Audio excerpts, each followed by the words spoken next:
the best possible terms. Low tariffs, few barriers of trade, and the highest possible imports allowed.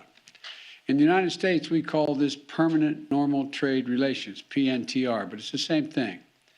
Revoking PNTR for Russia is going to make it harder for Russia to do business with the United States, and doing it in unison with other nations that make up half of the global economy will be another crushing blow to the Russian economy. It's already suffering very badly from our sanctions.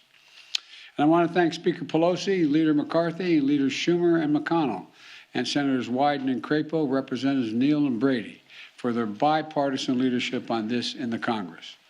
I would like to offer a special thanks to Speaker Pelosi, who's been a strong advocate for revoking PNTR and who agreed to hold off on that in the House until I could line up all of our key allies to keep us in complete unison. Unity among our allies is critically important, as you all know, from my perspective at least. Many issues divide us in Washington, but standing for democracy in Ukraine, pushing Russia's aggression, should not be one of those issues. The free world is coming together to confront Putin. Our two parties here at home are leading the way. And with that bipartisan cooperation, I'm looking forward to signing into law the bill revoking PNTR, which is, again, most people think of it as most favored nation status. We're also taking a further step of banning imports of goods from several signature sectors of the Russian economy, including seafoods, vodka, and diamonds. And we're going to continue to squeeze Putin. The G7 will seek to deny Russia the ability to borrow from leading multinational institutions, such as the International Monetary Fund and the World Bank. Putin is an aggressor. He is the aggressor, and Putin must pay the price. He cannot pursue a war that threatens the very foundations, which he's doing, the very foundations of international peace and stability, and then ask for financial help from the international community. The G7 is also stepping up pressure on corrupt Russian billionaires. We're adding new names to the list of oligarchs and their families that we're targeting.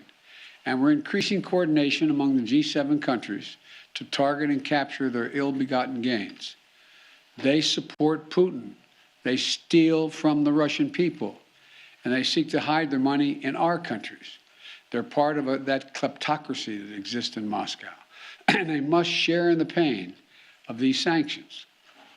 And while we're going after these their super yachts and their vacation homes and worth hundreds of millions of dollars, we're also going to make it harder for them to buy high-end products manufactured in our country.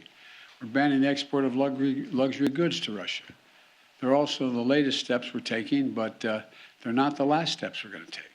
And as I said, at the beginning of all these steps, we're going to hit Putin harder because the United States and our closest allies and partners are acting in unison.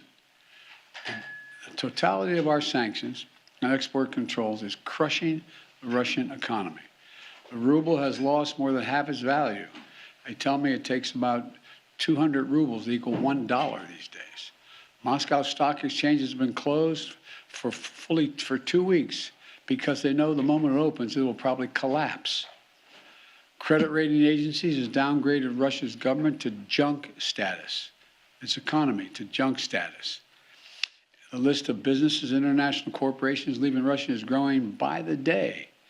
We're also continuing to close corporations with allies and partners to make sure that the close cooperation we continue to have, the Ukrainian people are able to defend their own nation.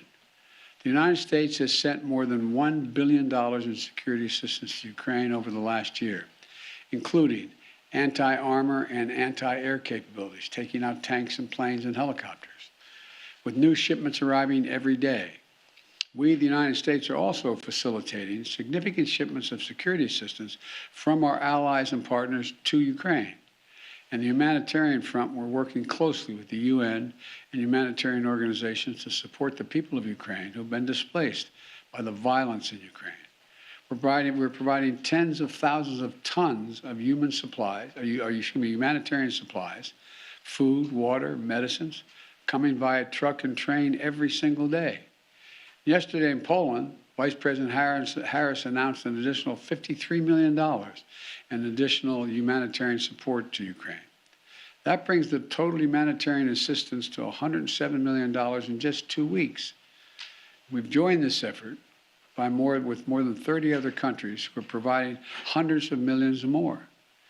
And last night, to their great credit, the Congress passed a bipartisan spending bill that included an additional $13.6 billion in new assistance to the Ukrainian people.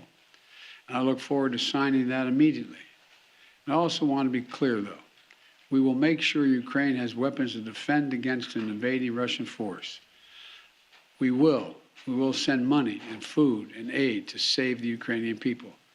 And I will welcome Ukrainian refugees. We should welcome them here with open arms if they need access. And we're going to provide more support for Ukraine. We're going to continue to stand together with our allies in Europe and send unmistakable message.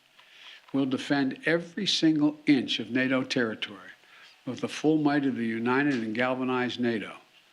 We will not fight a war against Russia in Ukraine. Direct confrontation between NATO and Russia is World War III, something we must strive to prevent.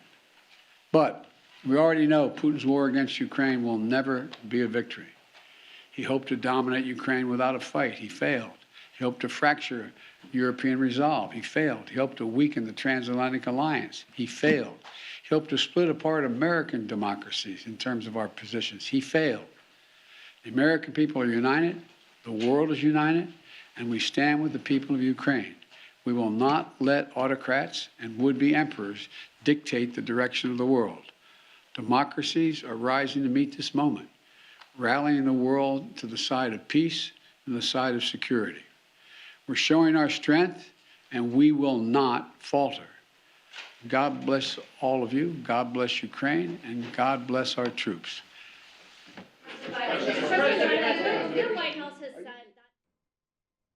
L-a ascultat pe președintele Joe Biden, care a cerut încetarea relațiilor comerciale normale cu Rusia, permițând majorarea tarifelor la importurile din țară, pe lângă sancțiunile zdrobitoare deja impuse ca urmare a invaziei Ucrainei de către Rusia. Statele Unite intenționează să interzică importul de alcool și fructe de mare din Rusia, inclusiv caviarul, iar Biden a mai spus că sancțiunile îl vor viza pe Vladimir Putin direct, pe lângă demolarea economiei rusești. De asemenea, Statele Unite vor lucra îndeaproape cu ONU pentru a reglementa pe cât posibil situația refugiaților din Ucraina. Totodată, președintele a spus că se va asigura personal că Ucraina are destule arme pentru a contracara atacurile Rusiei.